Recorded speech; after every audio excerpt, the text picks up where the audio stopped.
नाज़रीन आदाब, न्यूज़ 18 उर्दू में आपका इस्तकबाल है। मैं हूं विसाल आजम। आप देख रहे हैं खबर ख़ास में आज बहुत अहम खबरें हैं, बयानात हैं जिनका जिक्र होगा। जी हां, आपको याद होगा कि एक रोज़ कबल वज़ीर आज़म ने बनारस में ये कहा कि CAA और 370 जैसे फैसले, ये ऐसे फैसले थे जिनका मुल्क को बहुत लंबे वक्त से इंतज़ार था।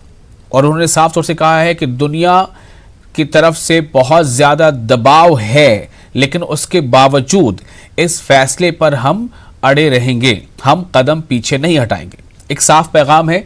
लेकिन दूसरी तरफ CAA की मुखालफत में, NRC और NPR की मुखालफत में मुल्क के कई हिस्सों में एहतजाज भी शदीद होते जा रहे हैं। शदीद से मेरा मतलब ये है कि एहतजाज कई जगहों पर होते जा रहे हैं। दिल्ली में एक शाहीन बाग की शुरुआत हुई थी, लेकिन वो आज की तारीख में सैकड़ों शाहीन बाग में तब्दील हो चुके हैं। मुल्क के कई रियासतों में, अलग अलग शहरों में, कस्बों में, यहाँ तक कि गाँव में खवातीन बैठ रही हैं, धरने कर रही हैं। और ऐसा नहीं है कि किसी एक मकतब फ़िक्र, किसी एक मज़हब की ख़वातीन बैठ रही हों, बल्कि तमाम कम्युनिटीज़ से लोग इसमें शरीक हो रहे हैं। और बड़ी बड़ी रैलियां हो रही हैं, सभाएं हो रही हैं, अलग अलग तंजीम के तहत सेव इंडिया, सेव कॉन्स्टिट्यूशन और ना जाने कितने ऐसे नाम हैं। लेकिन वहीं दूसरी तरफ हुकूमत ने भी अपना रुख वाज़ेह कर दिया है।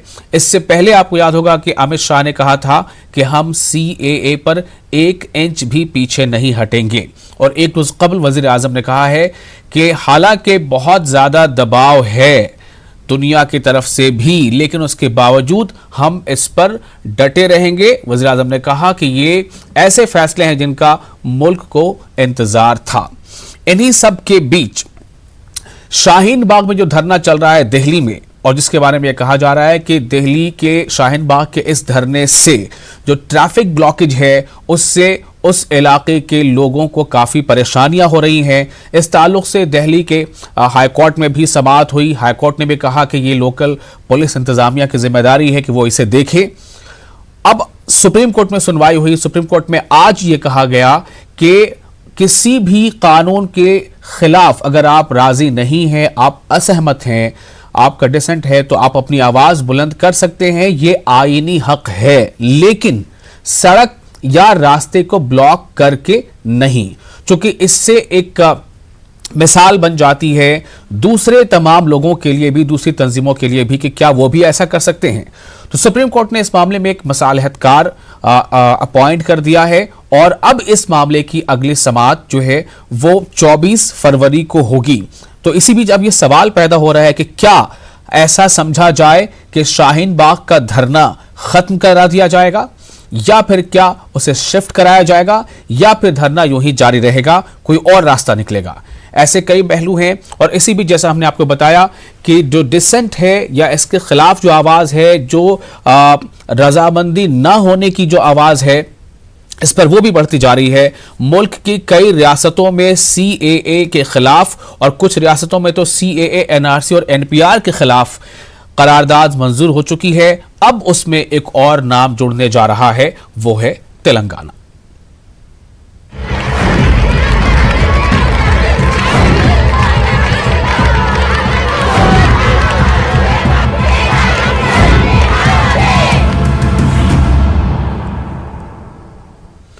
तो शाहीन बाग का क्या होगा? चूंकि शाहीन बाग आज की तारीख में मुल्क में सिर्फ एक शाहीन बाग नहीं है, जैसा मैंने आपको पहले बताया कि लगभग हर रियासत में ऐसे कई शाहीन बाग हैं।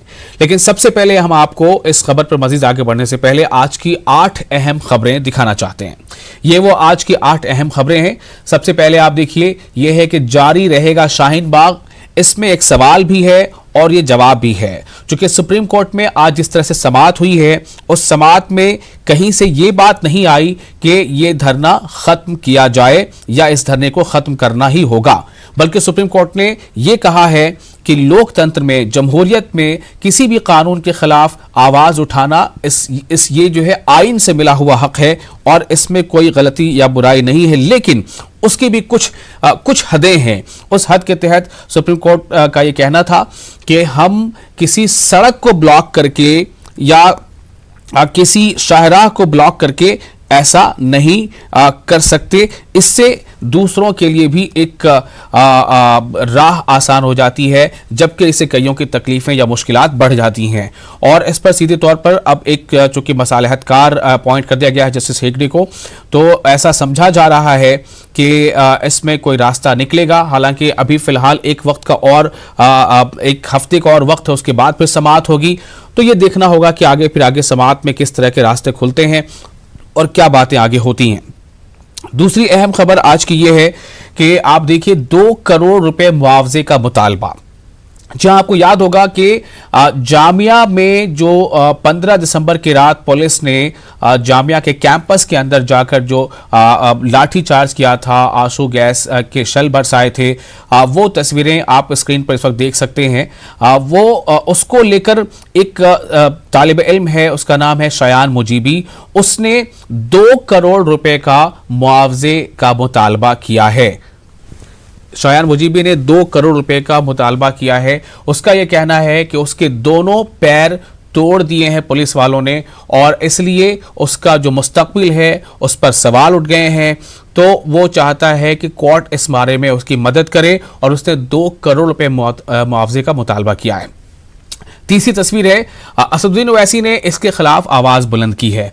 असदुद्दीन ओवैसी ने लाइब्रेरी के जो पुलिस के जरिए जो बर्बरता या ब्रूटलिटी की गई और उस पर असदुद्दीन ओवैसी ने सवाल उठाए हैं। उनका कहना है कि ये किसी भी सूरत में सही नहीं है, और इससे वो तमाम जो दावे थे दिल्ली पुलिस के या वजारत दाखिला के तलबा पर किसी तरह का कोई एक्शन या लाठीचार्ज अंदर घुसकर नहीं किया गया है, उसकी पोल खुलती है। तो असदुद्दीन ओवैसी साहब ने कहा क्या है, हम ये चाहेंगे कि आपको सुना दे। तो जामिया के ताल्लुक से असद ओवैसी का बयान है, मैं वो बयान सुनाना चाहता हूं कि असद साहब ने इस पुलिस की इस हरकत पे बयान क्या दिया। कहा गवर्नमेंट ने झूठ कहा कि पुलिस जामिया में इंटर नहीं हुई। वो इन विजुअल से, इन सीसीटीवी कैमरा के विजुअल से प्रूव हो चुका है कि दिल्ली पुलिस ना सिर्फ जामिया के अंदर घुसी बल्कि रीडिंग रूम में घुसी, और जिसकी वजह से मिनाजुद्दीन नामी एक बच्चे की आंख भी ज़ाय होगी, वो एक आंख से महरूम हो गया। अब रहा सवाल ये कि पत्थर उठा रहा है, कोई बैठा है, कोई कवर कर रहा है, मैं इस बात को हकीकत से ताल्लुक़ नहीं है। जो विजुअल्स ये बता रहे हैं कि बच्चियां प्लीड कर रहे हैं पुलिस से कि हमको निकलने दीजिए, और पुलिस पीछे से मार रही है। सामने निकलना चाह रहे हैं, वहाँ पुलिस मार रही है। और इसी वजह से जामिया मिलिया के स्टाफ ने, खुद वहाँ के वाइस चांसलर ने MHRD को कंप्लेन दिया कि पुलिस के खिलाफ कंप्लेन दिया गया है और पुलिस के खिलाफ कंप्लेन रजिस्टर होना चाहिए, FIR रजिस्टर होना चाहिए। तो ये जामिया मिलिया में जो पिटाई की थी पुलिस के जरिए, हालांकि उस पर भी कुछ वीडियो पुलिस ने भी जवाब में वीडियो जारी किए हैं, जिसमें यह देखा जा रहा है कि कुछ एक स्टूडेंट है जिनके हाथ में पत्थर है। तो सवाल इस बात को लेकर है कि पुलिस ने क्या किया, पुलिस ने किस तरह से पीटा, और पुलिस ने उन बच्चों को भी पीटा जो बच्चे किताब मेज पर रखकर या किताब पे नजर गड़ाए मेज पर बैठे थे और पढ़ रहे थे। कई बच्चियां भी थी जो हाथ जोड़कर वो बाहर निकलना चाह रही थी, लेकिन ऐसा मंजर जैसा वो बता रहे थे कि एक तरफ आपको रूम से निकलने को कहा जा रहा था, पीछे से लाठियां बरसाई जा रही थी, और जो दरवाजा सामने था जिससे आप निकल सकते थे, उस दरवाजे पर भी वहां पुलिस की लाठी चार्ज हो रही थी। तो ऐसे में आपको हर हाल में पिटना था। ऐसे वीडियोज अभी हैं, काउंटर वीडियो सामने आ रहे हैं, इसकी अब सदाकत भी होगी, इसकी पहचान होगी कि कौन सा वीडियो सही है, कौन सा गलत है। इसी बीच एक और अहम खबर यह है कि महाराष्ट्र में NPR के ताल्लुक से काफ़ी जो है वहाँ पर सियासी हलचल शुरू हो गई है। मतलब जो चूंकि हम सब जानते हैं कि 3 पार्टियां हैं जो मिलकर वहाँ हुकूमत चला रही हैं, शिवसेना है, कांग्रेस और NCP है। तो NPR वहां होगा कि नहीं होगा, इसको लेकर रुख थोड़ा अलग अलग था। शिवसेना का रुख अलग है, NCP का रुख अलग है, कांग्रेस का रुख अलग है। इसी बीच महाराष्ट्र में जो हाउसिंग के वजीर हैं, काबिनी वजीर हैं जितेंद्र आव्हाड, ये NCP से इनका ताल्लुक है, उन्होंने सीधे तौर पर कह दिया है कि महाराष्ट्र में NPR नाफिज नहीं होगा। तो महाराष्ट्र में NPR नाफिज नहीं होगा। क्या ये मुश्तरका फैसला माना जा सकता है, क्या ये हुकूमत का फैसला माना जा सकता है, चूंकि काबीना के एक वजीर ऐसा बयान दे रहे हैं? तो इसको लेकर थोड़ा वहां पर आपसी जो है वो हम कह सकते हैं कि एक खींचातानी है इन तीनों जमातों के बीच, NCP, शिवसेना और कांग्रेस के बीच। देखना होगा आगे इस पर क्या बात बनती है। और 5वीं खबर बहुत अहम है, जो नीचे दाहिनी तरफ से पहली खबर है, वो ये है कि भोपाल में जमीयत उलमा मध्य प्रदेश की सूबाई मीटिंग हुई, पूरे मध्य प्रदेश की मीटिंग हुई और सीएए, एनआरसी और एनपीआर के खिलाफ तहरीक चलाने का फैसला किया गया। कमलनाथ हुकूमत पर अक़लियतों के मसाइल को नजरअंदाज करने का इल्जाम भी लगाया गया। एक तरफ तो कमलनाथ को सीधे तौर पर ज्योतिरादित्य सिंधिया का चैलेंज है और अब ये जमीयत उलमा हिंद ने रियासती एक मीटिंग बुलाकर ये कमलनाथ के गवर्नेंस पर सवाल उठाया है। अब ये देखना आगे होगा कि किस तरह का मामला आगे बढ़ता है, चूंकि मध्य प्रदेश में सीएए के खिलाफ तो करारदाद मंजूर हुआ है। इन तंजीमों का कहना है कि एनआरसी या एनपीआर के खिलाफ भी क्यों नहीं। अगली खबर है, ये है डॉक्टर कफील को रिहा करो। आपको याद होगा यूपी के इलाहाबाद से वो डॉक्टर कफील का नाम सुर्खियों में आया था जब वहाँ एक सरकारी अस्पताल में बहुत ज़्यादा बच्चों की अमवात हुई थी। तब से लेकर डॉक्टर कफील काफ़ी लंबे अरसे तक जेल में भी रहे, लेकिन फिर वो रिहा भी हुए और ये बात भी सामने आई कि डॉक्टर कफील ने जो है अच्छा काम किया था। लेकिन वो ये है कि यूपी हुकूमत जो है वो लगातार कई मामलों में उन पर निशाना साधती रही है और उन पर फिलहाल उन्हें जो है एएमयू में एक ऐसे बयान को लेकर जिसका यूपी हुकूमत का मौक़िफ़ था कि भड़काऊ बयान था, उसके तहत उन्हें जेल में बंद किया गया था। हालांकि 2 दिनों के बाद उन्हें जमानत मिल गई, लेकिन जमानत पर रिहाई से पहले पर उन पर एनएसए लगा दिया गया, रासुका लगा दिया गया। तो अब वो फिलहाल जेल में है, लेकिन उनके खिलाफ अब इस एक्शन के खिलाफ आवाज़ उठ रही है और कि डॉक्टर कफील को रिहा करो। डॉक्टरों का रेजिडेंट डॉक्टर्स एसोसिएशन ने उन्होंने भी मांग की थी कि डॉक्टर कफील ऐसे नहीं है, जिस तरह से कार्रवाई की गई है उनको ज़ाती तौर पर निशाना बनाया जा रहा है। और एएमयू कोऑर्डिनेशन कमेटी के तमाम मुस्लिम यूनिवर्सिटी तलबा बिरादरी ने भी मेडिकल कॉलेज से बाबा सैयद तक एहतजाजी मार्च निकाला। मार्च में डॉक्टर कफील खान पर लगाए गए एनएसए को हटाने के सिलसिले में सदर जमहूरिया हिंद रामनाथ कोविंद के नाम एक मेमोरेंडम जिला इंतजामिया अलीगढ़ को सुपुर्द किया गया है। इसके बाद जो अहम खबर है वो है देवबंद में एहतजाज जारी है। देवबंद के ईदगाह मैदान में 22 दिनों से एहतजाज जारी है। 22 दिन हो चुके हैं और लगातार वहां पर 24 घंटे खवातीन बैठ रही हैं और एहतजाज उनका जारी है देवबंद में। और उनका ये कहना है कि उनका ये एहतजाज लगातार जारी रहेगा जब तक कि सीएए, एनआरसी, एनपीआर जैसा कानून वापस नहीं हो जाता है। और आखिरी तस्वीर आप देख रहे हैं ये है झारखंड के शाहीन बाग की। झारखंड की राजधानी रांची में भी कटरू इलाके में शाहीन बाग के तर्ज पर खवातीन का जो प्रोटेस्ट धरना है वो लगातार जारी है और ये भी अब जो है 18वें 20वें दिन में पहुंच चुका है और लगातार यहाँ पर अब खवातीन की तादाद भी बढ़ती जा रही है और हर मजहब, हर धर्म, सिख हो, ईसाई हो, आदिवासी हो, सब लोग यहाँ पहुंच रहे हैं और इस धरने में अपनी आवाज बुलंद कर रहे हैं। तो ये आज की 8 अहम खबरें थी। अब हम सीधे रुख करेंगे अपने नुमाइंदे खुर्रम का, जो हमारे साथ दिल्ली से मौजूद हैं। खुर्रम, शाहीन बाग को लेकर सुप्रीम कोर्ट में आज जो बातें हुई है, जो समाअत हुई है, मैं आपको बता दूं कि हमारे साथ संजय तिवारी भी जुड़े हुए हैं हैदराबाद से। मैं संजय जी के पास थोड़ी देर में जाऊंगा, पहले खुर्रम के पास चलते हैं। खुर्रम, शाहीन बाग को लेकर जो बातें हुई हैं, क्या इससे कोई अंदेशा लाक हो गया है शाहीन बाग में जो खवातीन धरने पर बैठी हैं उन्हें, या फिर उन्हें अब ये लगा है कि हम जो कर रहे थे, हमारी आवाज कहीं तक पहुंची है, अब हमसे कोई पूछने वाला भी है, हमारी बात तो कोई जानने वाला भी है? खुर्रम,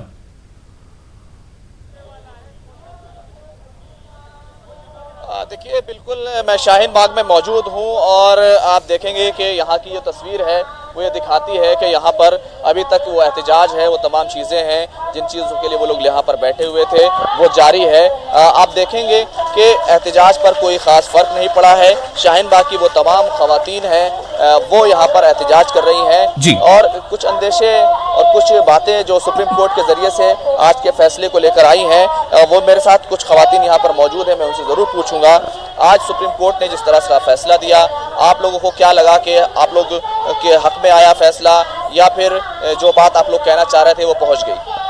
देखिए, जो हम बोलना चाह रहे हैं वो तो बहुत पहले जा चुकी है, कोर्ट तक भी, प्राइम मिनिस्टर तक भी, हमारी सरकार तक बहुत पहले जा चुकी है वो बात जो हम चाह रहे हैं, जो जनता चाह रही है। मैं एक बात बोलना पहले ये चाहूँगी, देखिए, जब कोई कानून या लॉ जब पास होता है ना, वो जनता के हित में होना चाहिए, तब पास होता है कि जनता उससे एग्री करती है क्या नहीं करती है। जैसे 3 तलाक का कानून पास हुआ, वो औरतों का, जो मुस्लिम औरतों का भविष्य देखने के बाद, उनकी परेशानी देखने के बाद 3 तलाक का कानून पास हो गया, ठीक है। उसी तरह जो है, अगर जनता कोई चीज़ चाह रही है, देखिए, जब कानून जो है जनता के हित में नहीं है तो फिर वो किसके हित के लिए बनाया जा रहा है, जब जनता ही उसके अगेंस्ट है। जैसे आज सुप्रीम कोर्ट ने, हम उनके फैसले को, सुप्रीम कोर्ट के फैसले का बहुत आदर करते हैं, हम अपने जजेस का बहुत आदर करते हैं। देखिए, हम पिछले 65 डेज से यहाँ बैठे हुए हैं और अपने सरकार से गुहार लगा रहे हैं कि हम हमारी बात, एटलीस्ट हम सिर्फ इतना बोल रहे हैं, आके हमारी बात सुने, हमें एक लाल वो दिखाई, हरी झंडी दिखाई गई परसों के आप आके हमसे मिल सकते हैं 3 दिन के अंदर अंदर। तो फिर हरी झंडी दिखाने के बाद फिर से उसको लाल झंडी कर दिया गया, अपनी पुलिस को अलर्ट कर दिया गया कि आप इससे आगे नहीं बढ़ सकती, क्योंकि पुलिस जो है दिल्ली की वो सेंट्रल गवर्नमेंट के अंदर में आती है, जो सेंट्रल गवर्नमेंट बोलती है वही होता है। दूसरी चीज ये कि जो हमारे जज ने बोला है कि वकील जेखड़े साहब जो आएंगे या और भी जो 2-3 लोग आएंगे वो आके बात करेंगे। देखिए, हम बात जो मर्जी करें वो हम उसका तहे दिल से उनका स्वागत करते हैं, मगर हम यहाँ से नहीं हटेंगे। इससे बेटर है कि वो हमें यहाँ अगर हटाने का उनके पास वाहिद रास्ता है। अब जो सुप्रीम कोर्ट ने जिस तरह से देखें कि एक चिंता जताई है कि रोड आप बंद नहीं कर सकते, एहतजाज आप कर सकते हैं, प्रदर्शन कर सकते हैं, आवाज़ उठा सकते हैं, 3 लोग आपसे मिलने आने वाले हैं, आपको क्या लगा कि आपकी आवाज़ जो है, जो आप कहना चाहते थे वहां तक आप पहुंच गए? लेकिन मैं एक ही बात बोलना चाहूंगी, कानून के लिए आदमी नहीं है, लेकिन आदमी का कानून है। कानून जनहित में होगा तो स्वागत। ये जो सीए का कानून, ये जनता का विरोध में है, इसके खिलाफ लड़ाई चलता है। एनआरसी, एनपीआर, सीए का वापस लो, यही एक डिमांड है मेरा। ये डिमांड मान लेगा तो लेकिन खुर्रम, सुप्रीम कोर्ट ने किसी कानून के खिलाफ आवाज उठाने से मना तो नहीं किया, साफ तौर से कहा कि ये आईनी हक है और ये आवाज उठाने की पूरी हक है अवाम को। लेकिन इसी के साथ ये देखना होगा कि किसी सड़क या किसी रास्ते को हम बंद करके नहीं कर सकते, वरना इससे गलत मिसाल पेश होगी, दूसरे भी ऐसा करेंगे। फिर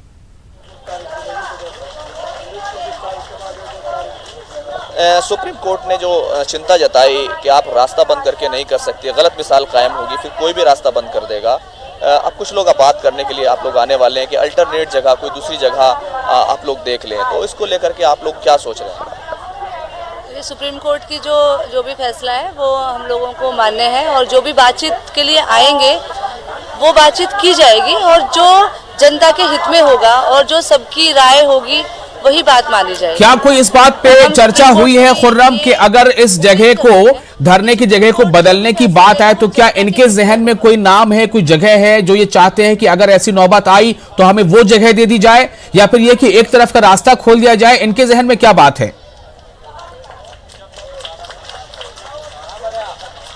एक सवाल अहम है कि जिस तरह से बात हो रही है कि कोई मुतबादिल जगह मिल जाए, कोई अलग जगह मिल जाए, या फिर कोई एक रास्ता खोल दिया जाए या कुछ और कर दिया जाए, तो आप लोग के बीच में इस बात को लेकर कोई चर्चा शुरू हुई है?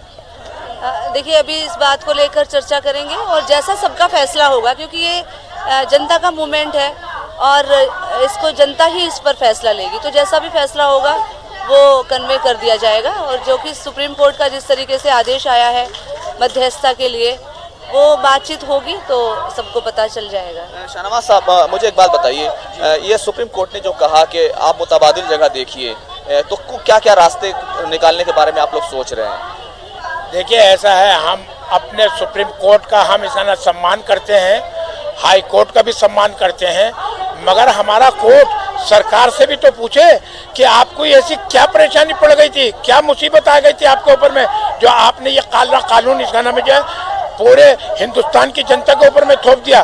अब आपको एक बात बताऊं कि जन आंदोलन तो जब से भारत आज़ाद हुआ बहुत बड़े बड़े हुए हैं, इमरजेंसी भी लागू हुई, और ऐसा है हम सब ने तो अपने फायदे के लिए इसका नाम जन आंदोलन किए हैं और प्रोटेस्ट किए हैं, मगर हम अपने देश के संविधान को बचाने के लिए हम अपना आंदोलन कर रहे हैं। और एक बात बताएं कि ये जो कानून लागू किया है इसकी जरूरत नहीं थी भारत के अंदर में। आपको जिस तरह से बातचीत होगी रास्ता खोलने को लेकर के, कोई आप लोग मुतबादिल जगह के बारे में, कुछ चीजों के बारे में सोच रहे हैं, कोई रोड खोलने के बारे में सोच रहे हैं? ऐसा है, देखिए, ठीक है, हम कोर्ट का मान रख रहे हैं, हम सम्मान करते हैं, हमें लिखित रूप में आदेश दें कि हम एक रास्ता खोल देंगे, मगर क्या है उसकी लिखित रूप में हमें गारंटी चाहिए। कोई आदमी यहाँ पर आके कोई इस गाने में जो है बम रख के चला जाए या बम डाल दे, ठीक है, ग्रेनेडर डाल दे, या आके जैसे हमारे यहाँ पर गोली चला दी पुलिस के रहते हुए भी है, तो हम एक रास्ता किसके कहने से खोलें? कौन गारंटी लेता है? कोई जिम्मेदारी लेगा?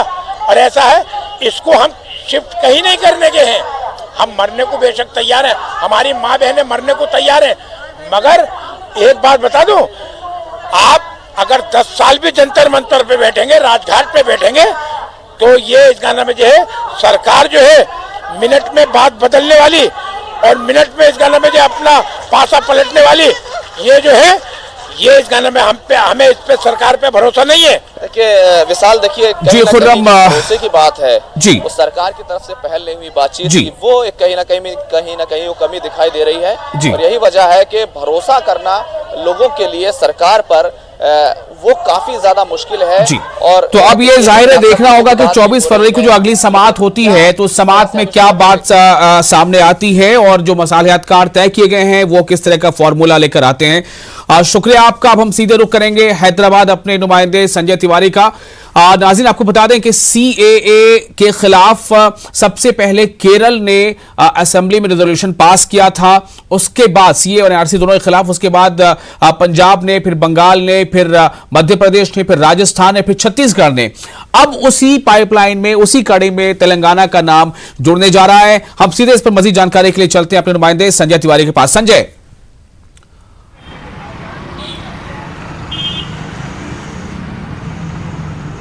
विशाल, बिल्कुल जो अभी तक जैसा कि आपने बोला कि केरल में, पश्चिम बंगाल में, मध्य प्रदेश, छत्तीसगढ़ और राजस्थान और पंजाब में ये जो है सीए के खिलाफ रेजोल्यूशन आया। ये जो बाकी के राज्य हैं वो कांग्रेस शासित राज्य हैं, ममता बनर्जी का बीजेपी के साथ सीधा हेड ऑन है, ये सब लोग जानते हैं। तो अभी तक जो राज्य इसके विरोध में रेजोल्यूशन लेके आए थे उनसे ज़्यादा महत्वपूर्ण अब ये है कि जो केसीआर हैं, जो तेलंगाना के मुख्यमंत्री हैं, उन्होंने जो है ये फैसला किया और इसका राजनीतिक जो है इसके नुआंसेस हैं। बिकॉज अभी तक जितने भी ट्रिपल तलाक का मामला रहा या 370 का मामला रहा अनुच्छेद, वो उस मामले में केंद्र सरकार के कहीं ना कहीं समर्थन करती हुई टीआरएस नज़र आई है। लेकिन पहली बार है कि ये इस मामले में जो सीए को लेकर सीधे तौर पर विरोध में सामने खड़े हुए हैं और कैबिनेट में फैसला लिया गया कि ये, और कहा गया कि इस कानून को वापस लिया जाए क्योंकि ये संविधान की मूल आत्मा के खिलाफ है। अब सवाल ये है कि क्या केसीआर इससे और एक स्टेप आगे जाएंगे और क्या किस तरह का कोई मोमेंटम बनाने की कोशिश करेंगे या कोई इस तरह का एक गठबंधन या एक माहौल बनाने की कोशिश करेंगे, या फिर ये सिर्फ एक जो तुष्टीकरण की पॉलिसी है, जो अल्पसंख्यक वर्ग है उनको ये मैसेज देना चाहते हैं कि वो चूंकि इससे नाराज़ हैं इसलिए हमने ये फैसला लिया। मैं खास तौर पे बताऊं कि जब म्युनिसिपल इलेक्शन थे उस दौरान केसीआर ने चुप्पी साधे रखी, वो इस मामले में कुछ नहीं बोले, जबकि सीएए के और एनपीआर और एनआरसी के विरोध में जो लोग सड़कों पर उतरे हुए थे। लेकिन जब ये इलेक्शन खत्म हो गए, रिजल्ट आ गए, अब अगले 4 साल तक तेलंगाना में कोई इलेक्शन नहीं है, तो केसीआर ने कैबिनेट में ये फैसला किया है और उसके बाद अब असेंबली में सरकार रेजोल्यूशन लेके आने वाली है। क्या इस बारे में कुछ खबर है संजय कि ये सिर्फ रेजोल्यूशन सीएए के खिलाफ होगा या फिर इसमें एनआरसी और एनपीआर भी इंक्लूडेड रहेगा जैसे कुछ राज्यों ने किया है? नहीं, ये जाहिर तौर पर अभी भी एनआरसी और एनपीआर तो जो है वो अभी सरफेस पे है ही नहीं कहीं पर। तो जो अभी सिर्फ सीएए जो सिटीजन अमेंडमेंट एक्ट है वही सरफेस पर है, उसी को संसद ने पास किया है और उसी को वापस लेने के लिए जो है वो तेलंगाना की सरकार है उसने कैबिनेट में एक प्रस्ताव पास किया और उसके बाद विधानसभा में एक रेजोल्यूशन लेके आने वाले हैं। हालांकि केंद्रीय गृह राज्य मंत्री किशन रेड्डी ने कहा है कि ये सरकार जो है वो तेलंगाना सरकार वो सिर्फ भ्रम फैलाने की कोशिश कर रही है, लोगों को गुमराह कर रही है, क्योंकि सीएए का कहीं भी कोई भी देश में रहने वाले नागरिकों से कोई भी संबंध नहीं है। जी बिल्कुल संजय, बहुत शुक्रिया आपका। और इसी बात को लेकर ओवैसी से लेकर तमाम अपोजिशन के लीडर यही कह रहे हैं कि सीएए को आप अकेले देखेंगे तो इसमें कोई मुश्किल नजर नहीं आता है, लेकिन जैसे आप एनआरसी से जोड़ते हैं तो उससे मुश्किलात नजर आती है। और सीएए में भी धर्म को क्यों आधार बनाया गया, सवाल ये लेकर उठता है। संजय, बहुत शुक्रिया आपका। अब हम सीधे नाज़रीन, वक्त की बेहद कमी है, मैं रुख करूंगा गुलबर्गा का, जहां से हमारे साथ हमारे नुमाइंदे जवाद मीर जुड़े हैं। गुलबर्गा में भी दिल्ली के शाहीन बाग की तर्ज पर शाहीन बाग का धरना लगातार जारी है। मजीद तफसीलात जवाद मीर से। जवाद, सीधे जाते कमल के फूल को लगा करें और पूरी दिल्ली को विशाल इस वक्त मैं गुलबर्गा के शाहीन बाग में ठहरा हुआ हूँ। मैं हमारे कैमरामैन से गुजारिश करूंगा थोड़ा सा यहाँ पर दर्शन कराएंगे किस तरह से यहाँ पर मजमुआ यहाँ पर लगा हुआ है, खवातीन बैठे हुए हैं, किस तरह से जो है यहाँ पर ये धरना आज दूसरे हफ्ते में दाखिल हुआ है। गुज़िश्ता 8 दिनों से यहाँ पर खवातीन बैठी हुई है, मुसलसल धरना है। कल ही वजीर आजम, हम सुबह में भी यहाँ से खवातीन से बात की थी, इनका कहना है ये वजीर आजम के जो इतना जो यकीन वजीर आजम ने जिस तरह से बात की उस बात से ये खवातीन मुत्तफिक नजर नहीं आए। हमारे साथ चंद खवातीन यहाँ पर मौजूद है। अच्छा मैडम, आप बताइए, कल ही वजीर आजम ने कहा था कि चाहे आप कुछ भी कर लीजिए, हम CAA को वापस लेने वाले नहीं है, फिर भी आप लोगों का धरना जारी है, तो इसे क्या समझा जाए? देखिए, ये जो सिटीजनशिप अमेंडमेंट एक्ट है, ये जो हमारे प्रधानमंत्री जी है, हमारे को प्रॉब्लम ये है कि अगर आप सिटीजनशिप दे रहे हैं तो सबको देना चाहिए। जैसा ये एक्ट जो पास हुआ है, ये सिटीजनशिप देने का एक्ट है, ना कि लेने का है। ये हमारे जो आर्टिकल 14 को वायोलेट करता है। आर्टिकल 14 में ये है कि आप रिलीजन के बेसिस पर किसी को है ना सिटीजनशिप दे रहे हैं या नहीं दे रहे, ऐसा कुछ नहीं है। उस पर रिलीजन बेसिस आधार नहीं है। और आर्टिकल 51 जो है वो इंटरनेशनल लॉज को रेस्पेक्ट करना है, तो हमारी ये इंटरनेशनल लॉ को भी आप हमें वायोलेट कर रहे हैं। तो वो वापस नहीं ले रहे बोल रहे, लेकिन इंडिया की तमाम जो भारत की जनता है, तमाम भारत की जनता जो है ये फिलहाल एक हो चुकी है। और यहाँ पे भेदभाव, ये एक भारत देश हमेशा से एकता के लिए माना जाता है। यहाँ पे हिंदू, मुस्लिम, सिख, ईसाई सब एक साथ रहते हैं।